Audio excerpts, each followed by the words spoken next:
আল কোরআনের আইনে মিথ্যা মামলা ও মিথ্যা চারিত্রিক অপবাদ দানকারীর শাস্তি কি? মিথ্যা মামলাকারীদের দমনে, মিথ্যা চারিত্রিক অপবাদ দানকারীদের দমনে আল কোরআনের আইনগুলো কি বর্বর বা অকল্যাণজনক, যার ফলে বাংলাদেশের বিচার বিভাগ কোরআনের আইনটি পরিত্যাগ করেছে? নিজে অন্যায় করে সেই অন্যায়ের দায় অন্যের উপর যারা চাপিয়ে দেবে, তারা কি কখনো জান্নাতে যেতে পারবে? মিথ্যা মামলা বা অপবাদ সম্পর্কিত এমন গুরুত্বপূর্ণ প্রশ্নগুলোকে সামনে রেখে আজকের তাফসীর এগিয়ে যাবে। ধৈর্য ধরে সম্পূর্ণ ভিডিওটি দেখুন।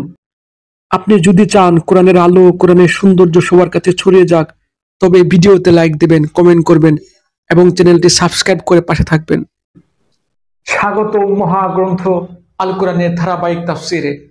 আজকে ইনশাআল্লাহ আমরা পবিত্র কোরআনের সূরা নিসার 112 নম্বর আয়াত নিয়ে আলোচনা করব। এই আয়াতে মহান আল্লাহ রাব্বুল আলামিন বলেন, ومن يكسب خطيئة أو إثما ثم يرم به بريئا فقد احتمل بهتانا وإثما مبينا।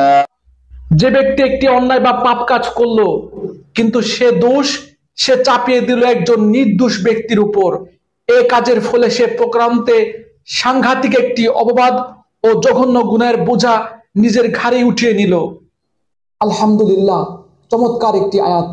আসলে পবিত্র কোরআনের প্রতিটি আয়াত, প্রতিটি বিধান মানব জীবনের মৌলিক সমস্যাগুলির যৌক্তিক সমাধান, যুগ উপযোগী শ্রেষ্ঠ সমাধান। এরই ধারাবাহিকতা আজকের আয়াতটিতেও ফুটে উঠেছে। আমাদের আলোচ্য আয়াতের আইনে যদি কেউ একটি অপরাধ করে, তবে তাকে তো তার সেই অপরাধের শাস্তি পেতেই হবে। পাশাপাশি সে যদি কোনো নির্দোষ নিরপরাধ মানুষকে তার নিজের অপরাধের দায় চাপিয়ে দেয় বা অন্য কারো উপর মিথ্যা চারিত্রিক অপবাদ আরোপ করে, কারো উপর মিথ্যা মামলা দেয়, এমন পাপের বোঝা কাউকে চাপিয়ে দেয় যে পাপ সে করেনি, তবে এই মিথ্যা মামলাকারী আল্লাহর কাছে ভয়াবহ অপরাধী হিসেবে গণ্য হবে। এই ভয়াবহ অপরাধীকে ইসলামী আইনে দুনিয়াতে কি ধরনের শাস্তি দিতে হবে, এ ব্যাপারে আল্লাহ রাব্বুল আলামিন সূরা নূরের 4 নম্বর আয়াতে বলেন, যারা কাউকে চারিত্রিক অপবাদ আরোপ করে, মিথ্যা মামলা দেয়, অতঃপর সপক্ষে 4 জন পুরুষ সাক্ষী উপস্থিত করে না, তাদেরকে তোমরা 80টি বেত্রাঘাত করবে এবং কখনো তাদের সাক্ষ্য কবুল হবে না, এরাই নাফরমান। এত গেল দুনিয়াতে মিথ্যা মামলাকারীর শাস্তি। এই মিথ্যা মামলাকারীদের, এই অপবাদ দানকারীদের পরকালের শাস্তি সম্পর্কে আল্লাহ রাব্বুল আলামিন বলেন, নিশ্চয়ই যারা সৎ চরিত্রবান মানুষকে চারিত্রিক অপবাদ দেয়, মিথ্যা মামলা দেয়, তারা দুনিয়া ও আখিরাতে অভিশপ্ত এবং তাদের জন্য আখিরাতে আছে মহা শাস্তি। আপনি প্রশ্ন করতে পারেন, অবাক হতে পারেন, জনসম্মুখে মিথ্যা মামলাকারীকে 80টি বেত্রাঘাত করতে হবে? এই বেত্রাঘাত তো মানবাধিকার লঙ্ঘন। একবার চোখ বন্ধ করে ভাবুন, আপনার একমাত্র চরিত্রবান কন্যা, যে কখনো খারাপ কাজ করেনি, যে চারিত্রিক ভাবে অনেক ভালো, সেই মেয়েকে পাশের বাড়ির এক আন্টি মিথ্যা অপবাদ আরোপ করে বলল যে আপনার মেয়ে অমুক ছেলের সাথে খারাপ কাজ করেছে, আপনার মেয়ে চরিত্রহীন। এখন এই মিথ্যাবাদী মহিলাকে আপনি কি করবেন? এখন এটি আপনি সিদ্ধান্ত নেন। বাংলাদেশের প্রেক্ষাপটে প্রতিদিন অসংখ্য নারী পুরুষ মিথ্যা চারিত্রিক অপবাদের বোঝা মাথায় নিয়ে আত্মহত্যা করছে।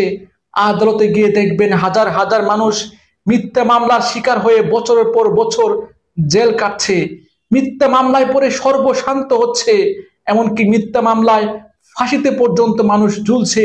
এই দুর্ভোগের প্রধান কারণ হলো আল্লাহর আইনের বাস্তবায়ন নাই। আল্লাহর এই আইন অনুযায়ী মিথ্যা মামলাকারীকে, মিথ্যা চারিত্রিক অপবাদ দানকারীকে যদি প্রকাশ্যে 80টি বেত্রাঘাত করা হতো, তবে দৃষ্টান্তমূলক শাস্তির ভয়ে সমাজের কোনো মানুষ সাহস পেত না কারো বিরুদ্ধে অপবাদ আরোপ করতে বা মিথ্যা মামলা দিতে। সুতরাং আসুন আমরা আল্লাহ রাব্বুল আলামিনের এই সমাজে আল্লাহ রাব্বুল আলামিনের আইনটি বাস্তবায়িত করি। আমাদের সমাজপতিদের, আমাদের রাষ্ট্র ব্যবস্থাকে বাধ্য করি কোরআনের এই আইনটি গ্রহণ করতে। রাষ্ট্র যেই চালাক, আমাদের কোনো আপত্তি নেই। রাষ্ট্রের কর্তাদের বলছি, আপনারা শুধু আল্লাহর বিধানগুলো আপনাদের সমাজে বাস্তবায়িত করুন। এতে করে আপনারা আমাদের কাছে সম্মানিত হবেন এবং আপনারা পরকালেও এই আল্লাহর আইনটি বাস্তবায়িত করার জন্য আল্লাহর কাছে পুরস্কারে ধন্য হবেন। আল্লাহ রাব্বুল আলামিন আমাকে সহ আপনাদের সবাইকে আজকের এই আইনটি পৃথিবীর বুকে প্রতিষ্ঠা করার তৌফিক দান করুন। এই প্রত্যাশায় আজ এখানে শেষ করছি। ধন্যবাদ।